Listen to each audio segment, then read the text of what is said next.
soergue aqui o maciço de Mogi, o Rio Paraíba, coitado, é impedido de se juntar com o Tietê e volta lá pro Rio, né? Faz aquela curva de Guararema, você viu isso?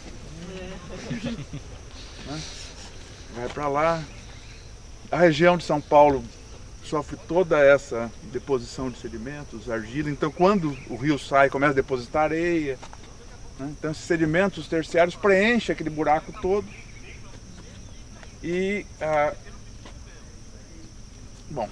aí, nesse meio tempo, também acontecem outros movimentos por conta do afundamento da Bacia de Santos, por alívio, né? Acontece uma enorme isostasia, uma subida muito grande em toda a região leste de cá, né? E esse grande dobramento, essa grande sobrelevação que acontece para essa porção leste, depois é erodida e sofre e tem uma superfície de aplanamento do Japi, que está mais ou menos aí, alguma coisa em torno de 20, 30 milhões de anos, sofre um enorme aplanamento e deposita na Bacia de Santos, né?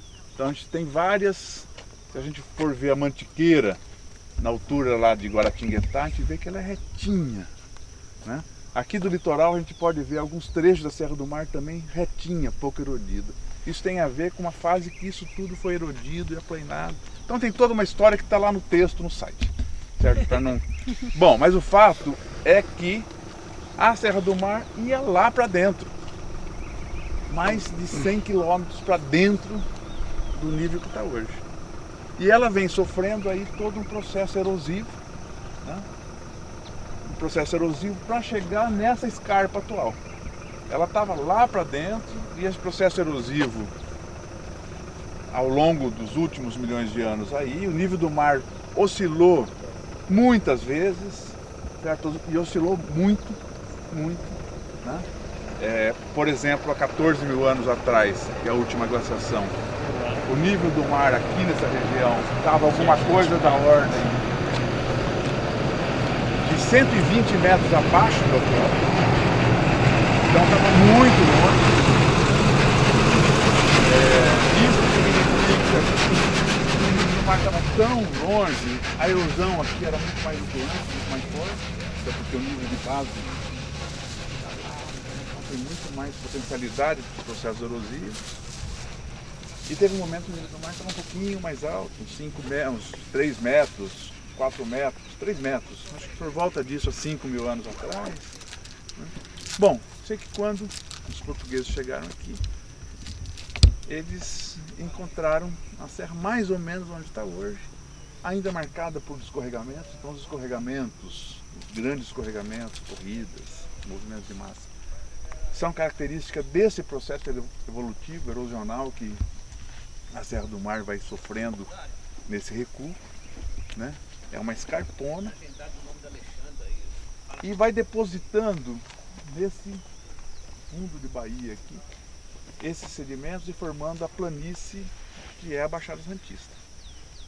É uma baixada sedimentar absolutamente insalubre, né? Se não é o Saturnino de Brito, que depois vocês vão ver salvar aquilo lá, não tinha ido para frente, né? Então, um monte de história de doença, mas é um lugar brejoso, pantanoso, né? Os prédios tortos de Santo mostram que ali o terreno não é fácil, né? Tem lentes de argila por baixo da areia, 60 metros, indicando esses momentos que aquilo já foi pântano, depois vira areia, vira praia, enfim, tem recuos e avanços do mar muito longe, né?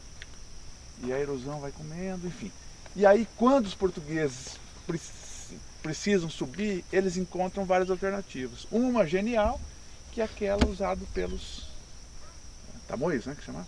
Os índios. Guarani, Tupinambá. Os tamoios, eles ocupavam do Rio de Janeiro até o litoral de São Vicente. Então, mas como chamava a trilha? Trilha dos Tupinambás? Trilha do quê? Tupiniquins. Dos Tupiniquins. Então, Rio Mogi. Então, essa trilha era trilha, né, super bacaninha, porque era uma trilha de pedestre estreita que aproveitava principalmente as curvas para poder acessar e tinha a adequação que uma trilha tem que ter, coberta de viteira, preservada, não tinha grande impacto, ou seja, ela não era aberta com maquinaria, mas ao longo das tentativas de usar de romper essa barreira para a atividade comercial que se desenvolvia em Santos e para transportar material, equipamentos para o Planalto, né, aconteceram vários erros de compreensão dos problemas que estão associados ali. Então o texto lá vai desenvolvendo um pouco isso, porque a hora que mesmo na colônia portuguesa a engenharia começa a construir o que seria Estado de Lorena depois, né?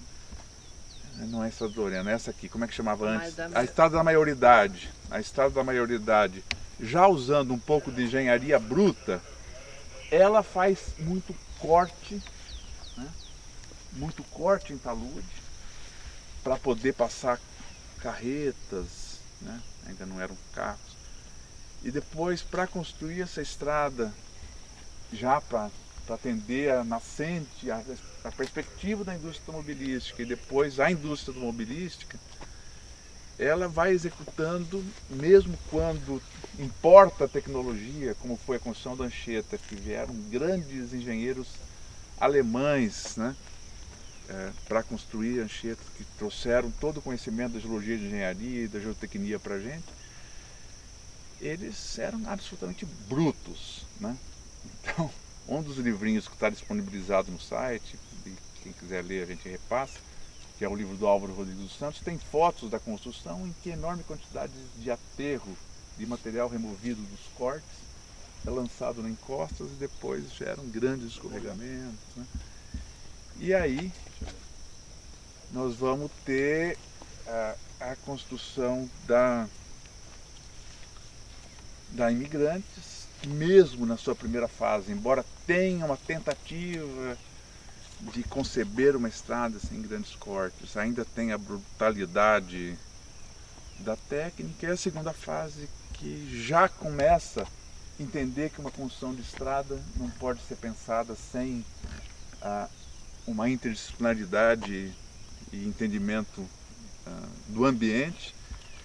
E esse já é um caso bem mais satisfatório, porque percebe que cruza uma reserva, uma dinâmica, entende a importância da proteção ambiental, tenta fazer a estrada sem fazer danos substanciais, juntar a necessidade da transposição da serra com tecnologias que não impactem, né? Então eu acho que a história desses caminhos e desse desafio de romper essa serra é uma história da evolução esperada do conhecimento humano, que só na compreensão integral do ambiente e de maneira interdisciplinar que consegue executar coisas com um pouquinho mais de qualidade, ou seja, as coisas não são partes, as coisas têm a sua integralidade, né? E é só através dessa forma de tratar que pôde ter uma evolução na qualidade da intervenção de engenharia. Porque existem problemas pontuais em cada um dos trechos que a gente, de planalto, de escarpa e de planície costeira, né? E em cada lugar tem particularidades, exigem que a obra tenha desde cuidado com a agressividade do solo na planície, ou seja, estruturas de concreto implantadas na região da Baixada podem ser absolutamente corroídas pela acidez, pela agressividade de material orgânico coberto ali em momentos lacustres ou momentos pantanosos da área, então esse material ataca e deteriora muito rapidamente. Então tem que ter cuidado com o tipo de material. Existem essas tendências de recalque, como a gente pode ver nos prédios tortos da Praia de Santos, que tem a ver com essas lentes de argilas moles, ou esse material arenoso que provoca essas rupturas e recalques.